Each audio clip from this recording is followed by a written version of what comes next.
आज इथे ठाण्यामध्ये आल्यावरती आनंद मठामध्ये गेलो.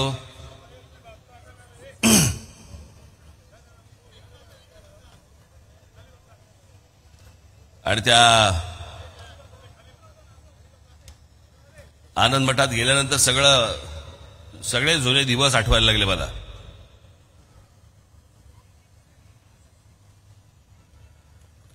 माझे आणि आनंद दिघेंचे एक वेगळ्या प्रकारचे एक मैत्रीपूर्ण संबंध होते.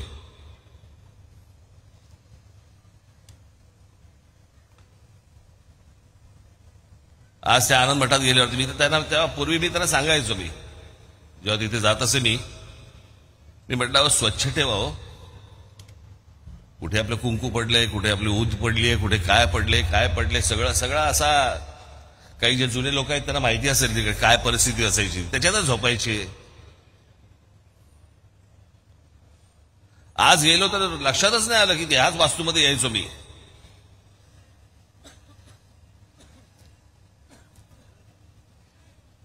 पण त्यांच्याबरोबर तेव्हा ठाणं फिरताना पण मजा यायची.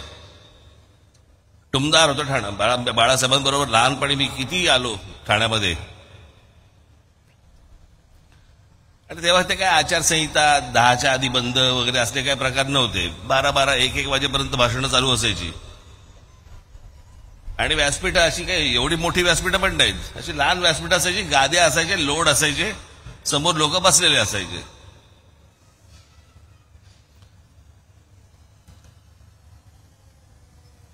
आणि मग रात्री उशीर झाल्यावर ते दव पडणं, गाद्या त्या सगळ्या लोड ओले होणं, सगळं ते व्यासपीठ सगळं अख्खं ओलं असायचं. सगळे ते हार पडलेले असायचे. आणि एक टुमदार शहर ते व्हायला ते एक ठाणं होतं. त्याला तलावांचं शहर म्हणायचे. त्या तलावांचे शहर बुजवले गेले आणि नंतर टँकर सुरू झाले.